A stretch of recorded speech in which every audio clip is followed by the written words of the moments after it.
Law enforcement officers are seen as saviors of citizens. Their prime duty is to save people from being victims of crimes. But what if there are officers who are worse than the criminals they caught? These people should go beyond what you can imagine and commit the unthinkable. Who are these psycho cops? How are they caught? On number 2, we have Christopher Dorner. Christopher Dorner was a well-known police officer in the Los Angeles Police Department. He wanted to be a police officer throughout his childhood, and his dream came true when he joined the police force.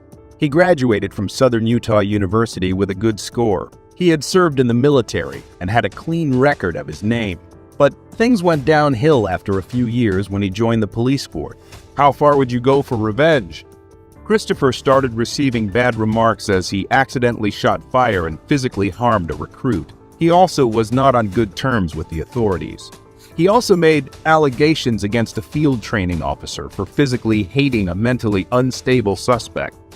When the authorities ordered an investigation, everyone turned against Christopher. There were no victims or witnesses. Everyone spoke against the allegation, and this deeply affected Christopher.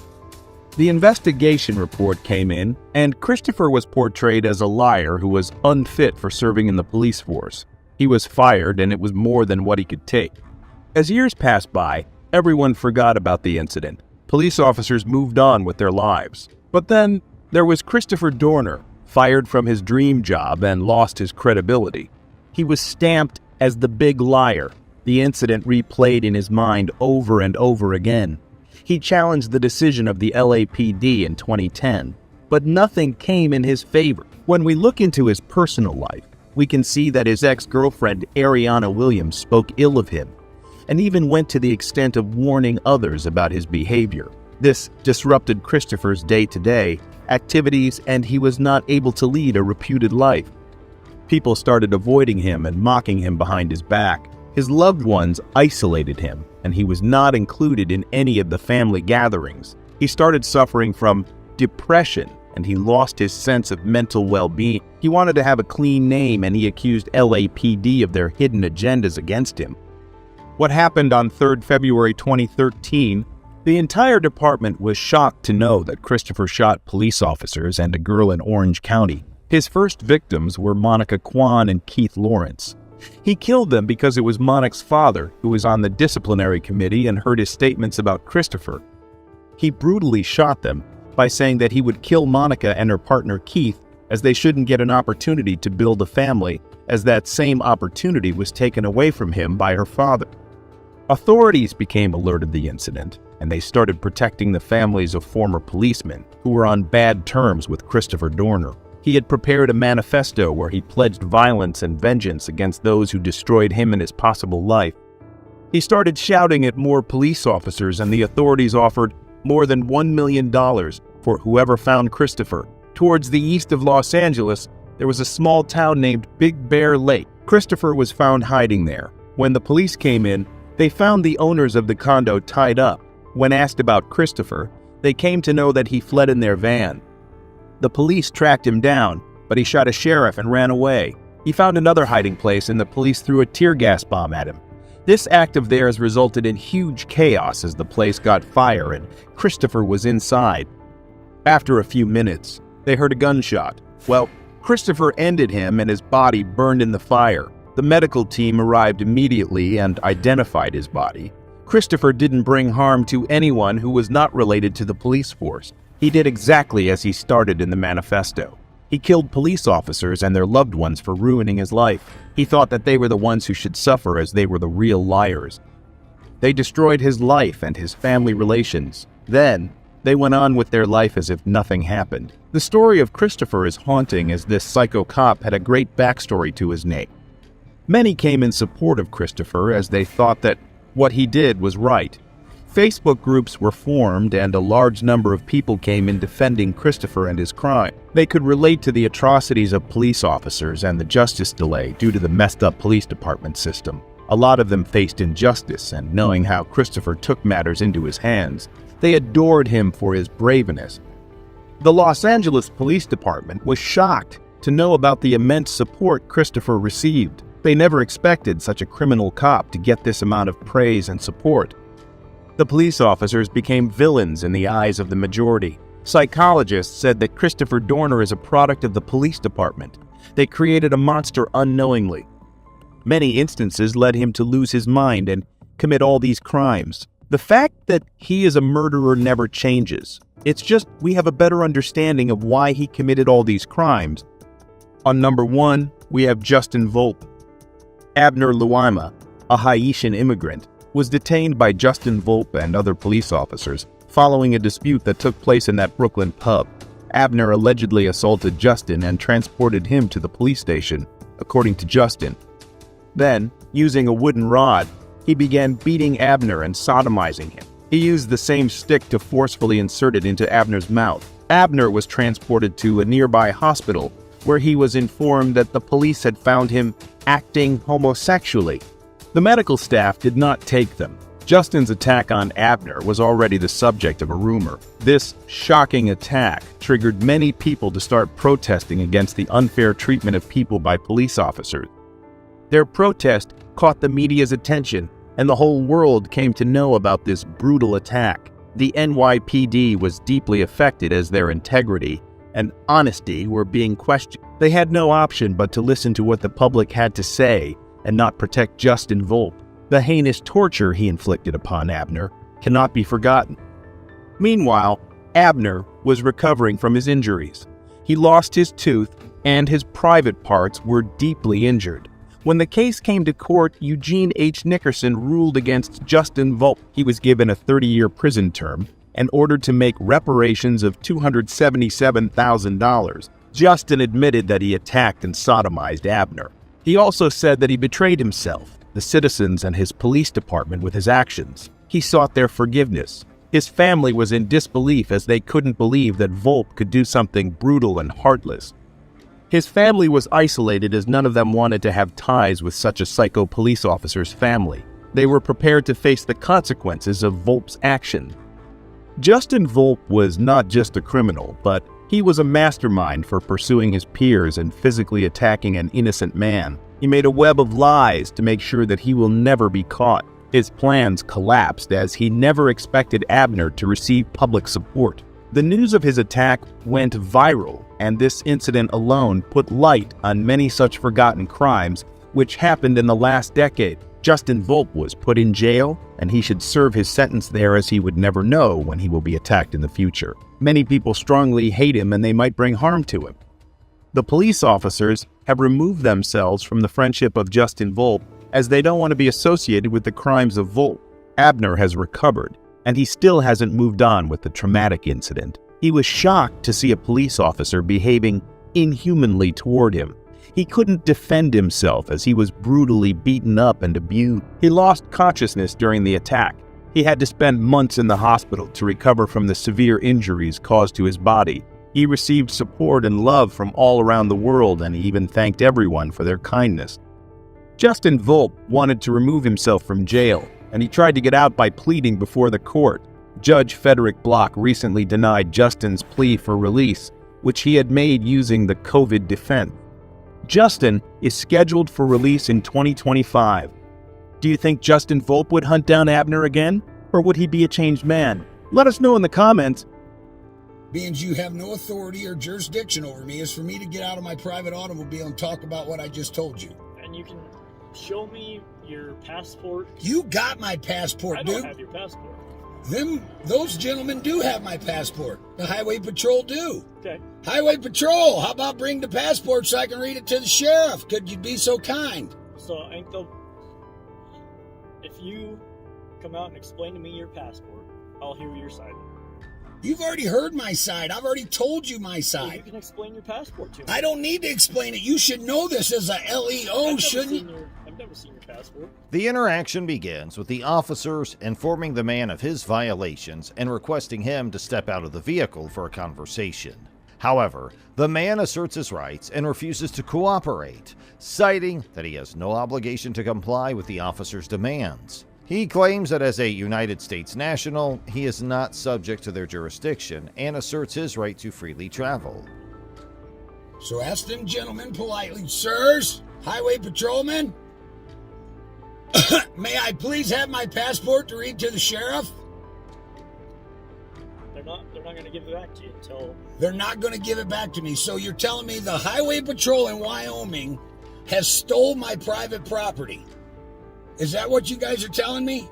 You can claim... No, it's not a claim, sir. That's another matter of fact of law. Does that passport belong to any of you? Does that passport belong to any of you? The answer is no. And if you're not giving that back to me, which is my said possession, what is that called? What's that called? As LEOs, you should know what that's... Let me know. That's called theft. Okay? However, throughout the exchange, the man repeatedly challenges the officer's authority and attempts to educate them on what he believes to be the law.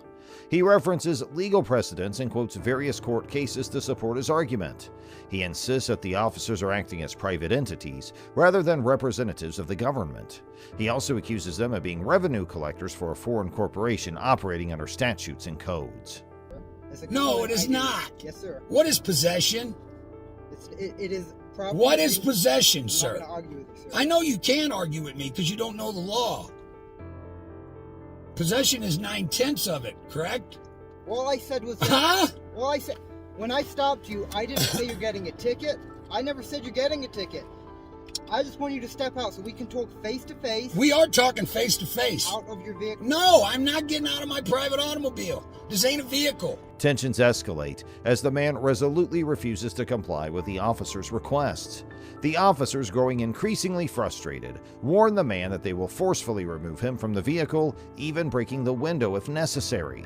The man counters their threats, proclaiming that he will not allow his rights to be violated and his private property be damaged.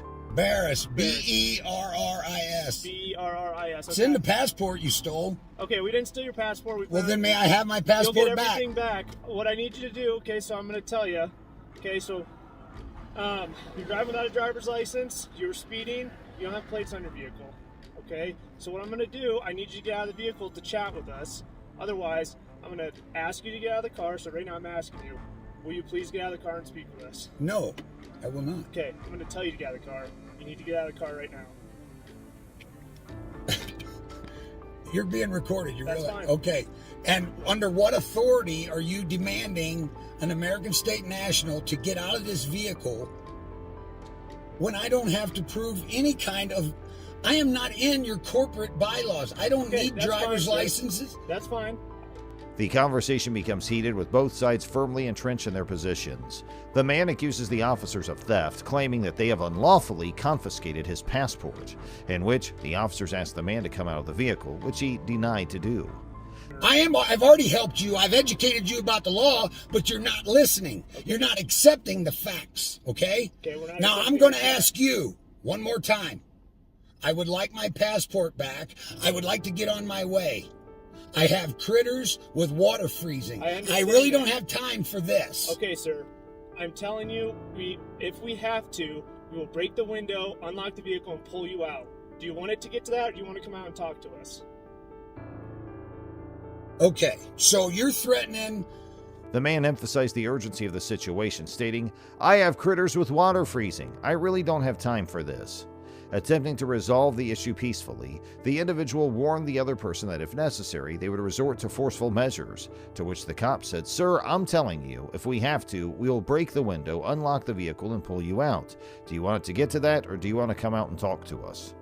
You guys admit that you have no authority over me. We can't do that, sir. Well, I'm sorry you can't do that. Okay. But I am not going to allow you to violate my rights to travel. I will not allow you to damage my private property. Okay? I'm telling you right now. I don't want to damage your private property. That's what I'm saying. Right. I don't want to at all. Okay. All I want you to do is get out of the vehicle so we can talk. That's it. That is it. And I won't damage your private property. Nothing. Not happening. Okay. I don't have to get out of this vehicle. Okay, so why are we coming to this? Why are we butting heads there? Why don't you? Because you guys are not listening to the matter of fact of law. That's why. To the matter of fact of law. It's called the matter of fact of law. Okay. The man didn't let his guard down and demanded to return his passport and challenges the officers to admit they have no authority over him. Yes, sir. Can I do for you? All right, sir. Here's your passport back. Can you roll it down a little bit further? You just want me to slide it in there? Just slide her in here. Okay, so this is back. You already pulled it out. Okay. Free to go for now, okay? What'd you do to my car? You didn't do anything to your car. Okay, I got it on film here. Okay. There's nothing sabotaged on my private vehicle. There's nothing sabotaged on your vehicle. Relying on the intervention of the sheriff's department, the individual expressed their trust in their involvement.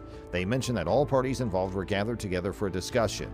The individual noted that a young officer approached them with their passport and handed it to a higher-ranking highway patrolman. Then the man respectfully addressed the officer, asking, "Yes, sir, what can I do for you?" The officer returned their passport, and the individual requested them to roll down the window a bit further for the return.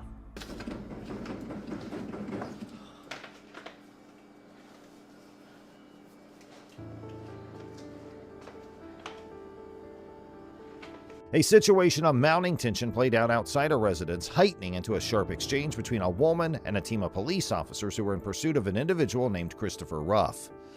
I need to speak with him about an incident. Do you have a phone number for him or anything? I do not. You do not? Do you mind if I grab your information? Just say I talked to you and that you said he wasn't home. No, for what reason? What is this about?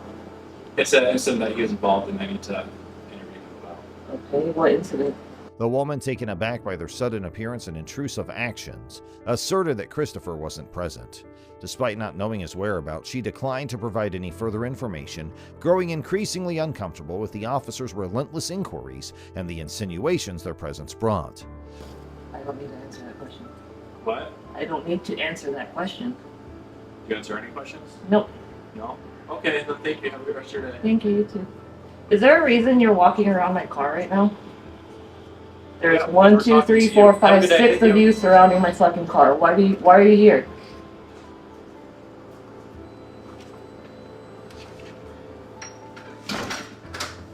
Regardless of her distinct assertion that she lacked any useful information, the officers carried on with their questioning.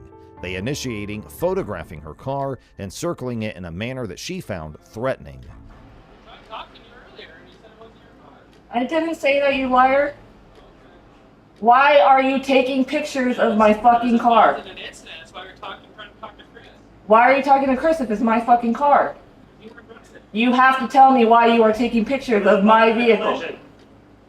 That's why? Yes. Why didn't you fucking tell me that? I've been asking for like 20 minutes. She demanded to know why they were photographing her vehicle and why they were at her location, her irritation mounting with every evasion of her questions. In response to her rising annoyance, one of the officers finally divulged a vague reason for their actions. He mentioned that her car had been implicated in an incident. However, he left the specifics of the supposed incident undisclosed, causing the woman's confusion to persist. He was involved in an incident, that's what he said. And then I said, why are you surrounding my car? And nobody's fucking answered. I tried to talk to you earlier and you said you didn't want to talk about the car, so how are we supposed to know you? I didn't say that, what are you talking about? I'm recording right I now. was involved in a collision. Would you like to talk to us about that now? What collision?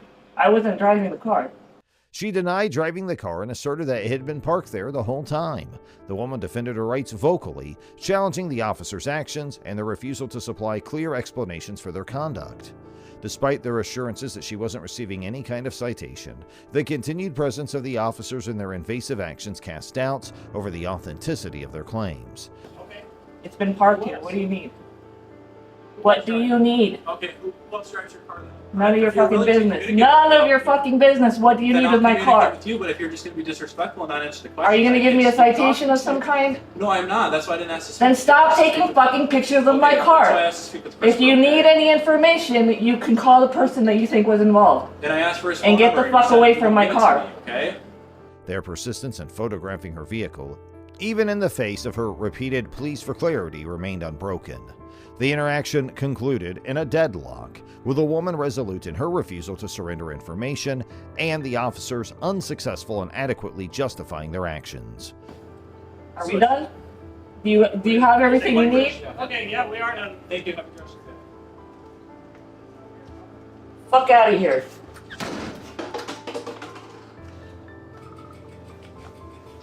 A routine police inquiry had escalated into a tense standoff, leaving a trail of unanswered questions and a residual sense of discomfort.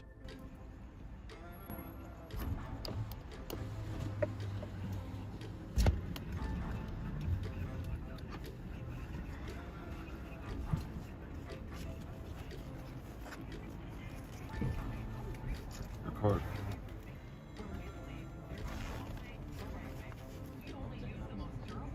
What's up, buddy? What do you want? Any weapons in the vehicle?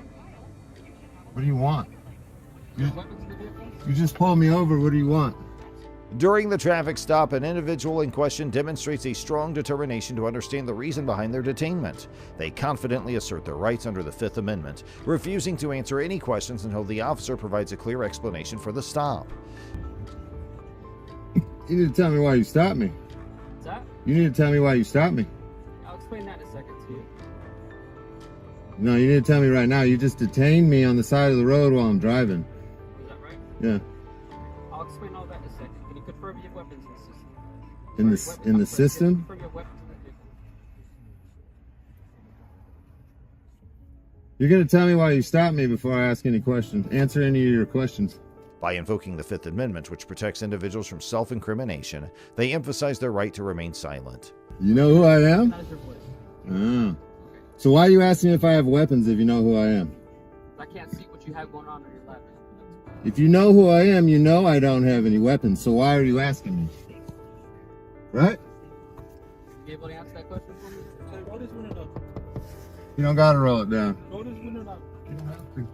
Their insistence on being informed about the purpose of the stop before engaging in any dialogue reveals a strategic approach to the situation. Yeah, it does. You better tell me why, It's not for him. He got right now. You'll explain to me eventually?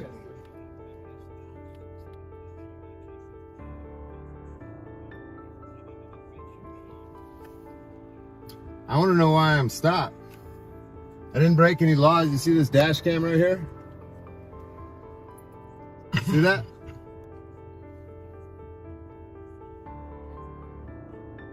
They emphasize the importance of the officer's obligation to state the reason for the stop, seeking transparency and accountability from law enforcement. I did? I did? I'm driving the vehicle. I did that? Can you confirm there's weapons in the vehicle? Hey, you guys, I got a dash cam right there that will show all of this. This is excellent. Share this around. This moron knows who I am and he's asking me if I got weapons in the car. By prioritizing their right to know why they were stopped, the individual establishes a foundation for challenging the legality and validity of the encounter. I don't have to answer questions. You know what the Fifth Amendment is?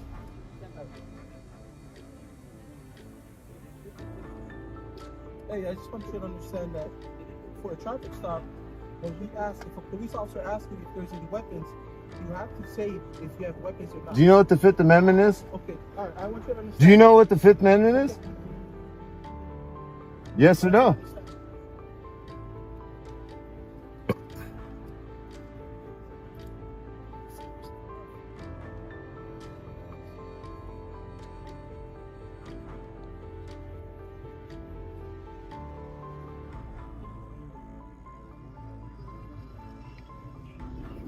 Hit the like button, you guys.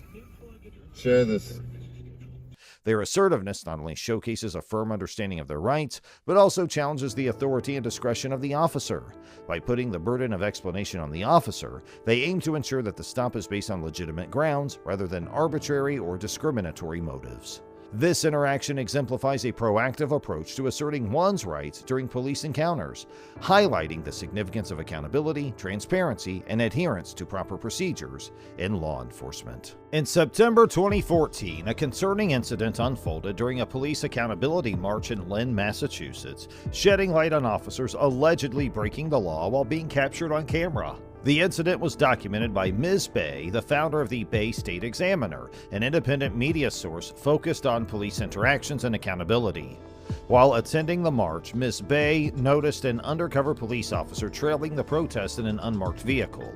Seeking accountability, she approached the officer to request his name and badge number. In a startling turn of events, the officer reportedly hit her with his vehicle. Howdy. Sorry to bother again. Oh, hey.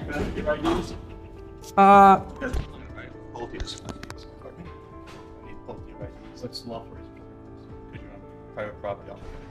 I'm on private property and he gets in the back lot.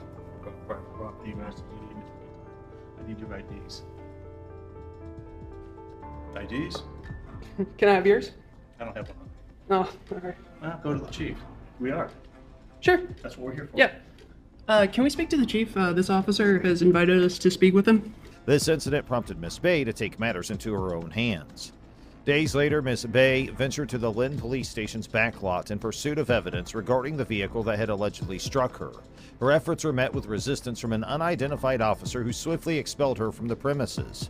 Undeterred, she entered the police department building to file a formal complaint about the incident and to seek officer identifications. The encounter within the police station would go on to raise a myriad of legal and ethical concerns.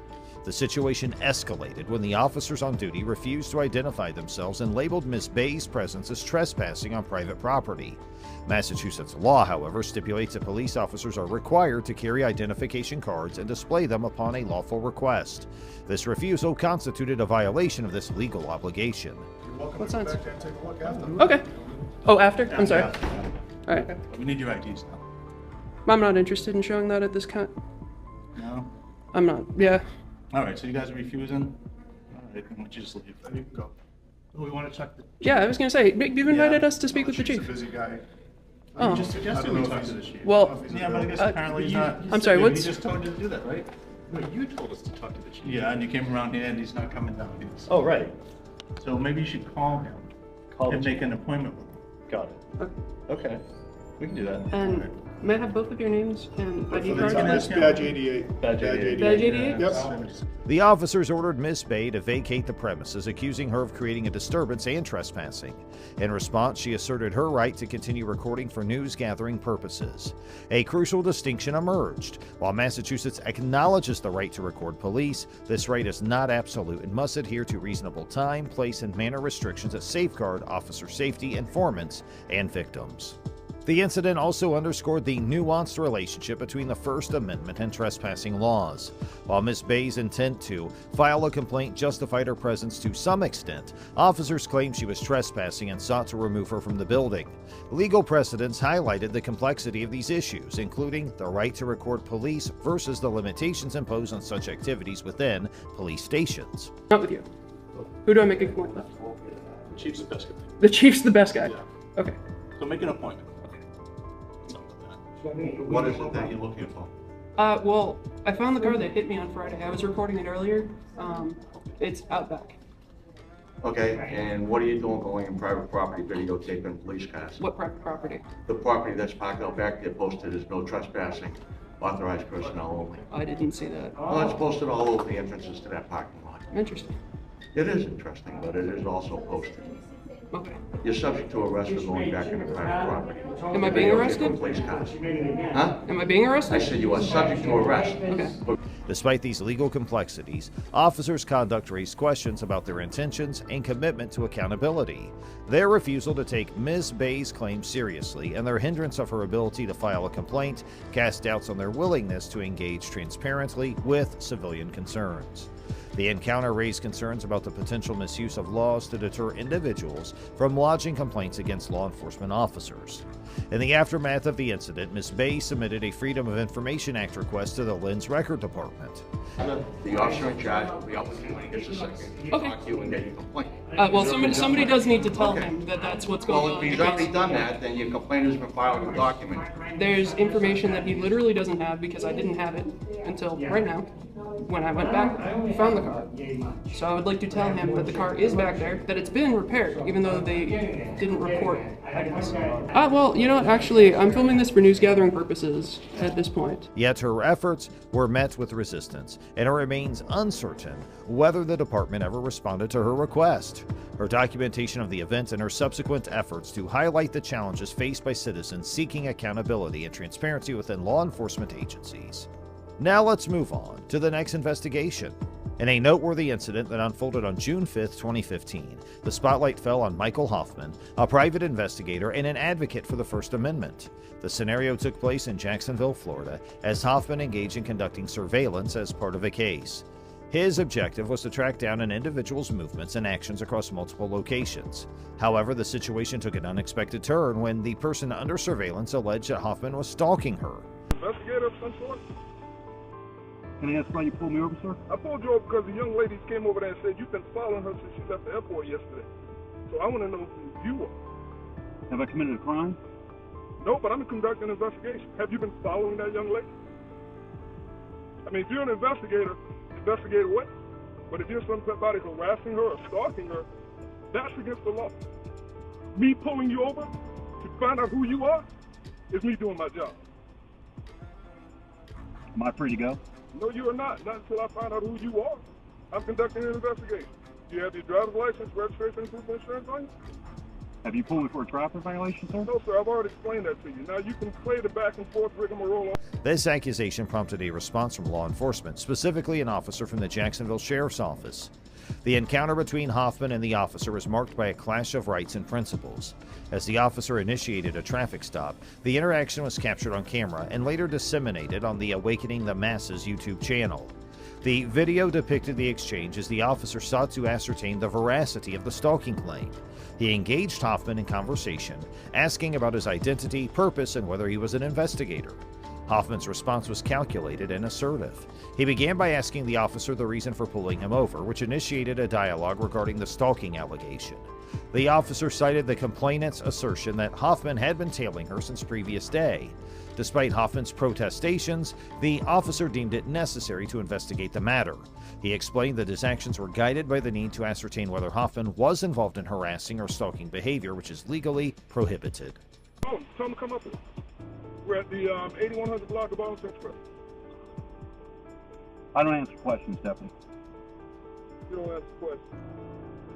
Stop, young lady. Just stand by them. Stand by. Your name and badge number, Deputy?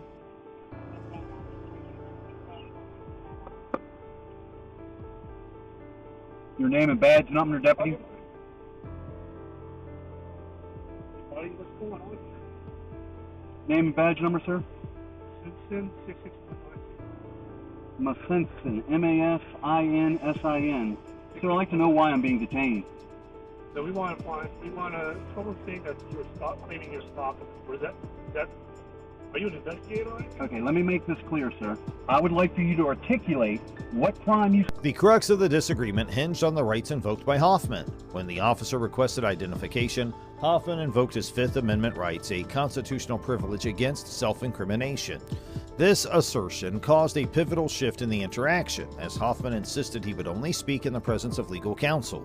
The officer, seemingly perplexed by this response, requested that Hoffman bring his attorney to the scene for further questioning. Hoffman's stance was rooted in legal principles. He argued that during a Terry stop, law enforcement could pose a limited number of questions to establish identity and to determine if any suspicions were valid. However, Hoffman remained steadfast in asserting that he was under no obligation to answer questions without the presence of legal representation, especially considering the potential implications of his responses. The officer's actions were grounded in the assumption that a stalking accusation, combined with a corroborated vehicle description, constituted reasonable suspicion for a stop and investigation. This view aligned with legal precedent, exemplified by the 2002 case of United States v. Sokolow, which allows law enforcement to act on a tip if it bears indicia of reliability. The Supreme Court has ruled that reasonable suspicion necessitates a particularized and objective basis for suspecting wrongdoing. Despite the differing interpretations, the encounter eventually concluded with the officer permitting Hoffman to leave. The tension between rights and responsibilities underscored the complexity of police-citizen interactions. Some professional courtesy and treat me with the respect I deserve. What is your name and badge number? Well, here's sir, I gave you 70051. Thank you. I appreciate that, Deputy. Was that so hard? Oh. The law states I don't have to give my name and information unless you suspect me of committing a crime. You don't. Then am I free to go? Because this is an illegal detainment. At this time. This is an illegal detainment. But like I said, your criminal description we were given. I respect doesn't mean I respect you're guilty. that. I respect that. You're talking to an ex-law enforcement officer here, buddy. Now, I understand you're doing no fault with that. You are doing your job. Okay. And the mere fact that I'm exercising my legal rights does not make... Shedding light on the importance of understanding legal rights during such encounters. Hoffman's case emphasized that individuals have the right to remain silent and request legal counsel during a Terry stop, while officers must balance their duty to investigate with the requirement to respect constitutional rights.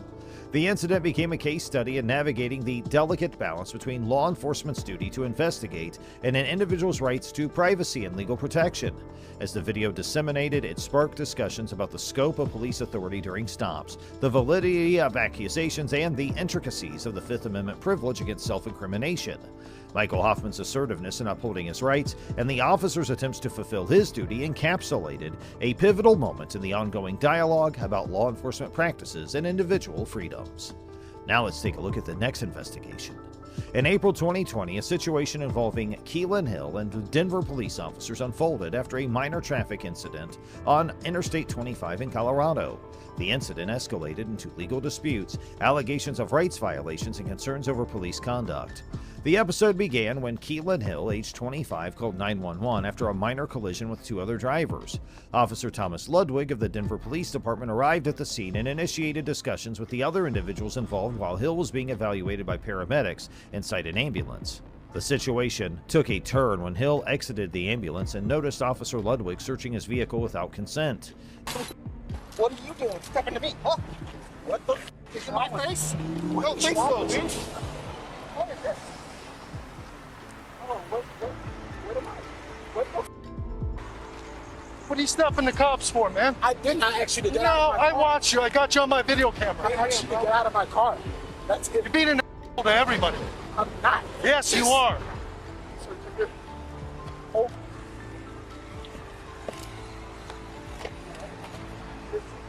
Brother, ow. Up, right?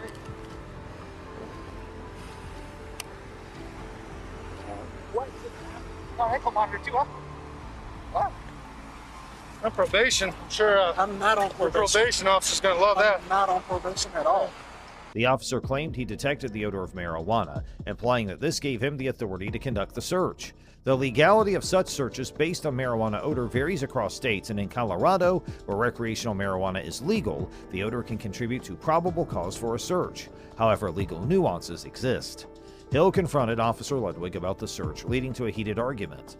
The officer's aggressive response escalated the tension instead of employing de-escalation techniques. While Hill's behavior might have prompted concern, it's questionable whether it warranted the officer's level of aggression. Hill was arrested and charged with interference with police activity. These charges were later dropped, but the incident spurred Hill to file a lawsuit against the city of Denver and the involved officers. I'm not intoxicated. Go ahead and have a seat in there. Go for it. Please go for it. Okay, have a seat. Y'all are illegally searching my car. Have a seat. Have a seat. Put your feet up. ID, bro. Push yourself all the way back.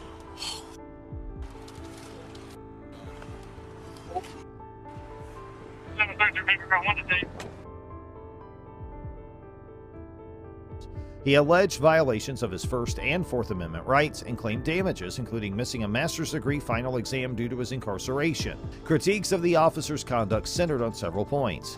Firstly, despite the possible legality of the initial search, the decision to arrest Hill was deemed unnecessary and potentially unconstitutional. Officer Ludwig's unprofessional behavior, particularly his failure to de-escalate the situation, garnered criticism. His confrontational approach escalated the disagreement rather than diffusing it, highlighting the significance of emotional awareness in police interactions. Moreover, the officers faced criticism for their response to Hill's request for medical assistance. According to the Denver Police Department's Operation Manual, officers are required to provide medical attention to individuals in custody. Hill's expression of uncertainty about his injury should have prompted a more compassionate response from the officers, as opposed to the callous indifference displayed. This incident underscores the complexities of police interactions and the importance of effective de-escalation techniques. While the legality of certain actions can be ambiguous, officers should prioritize public safety and citizens' rights. Emotions and situational awareness play crucial roles in determining the outcome of such encounters.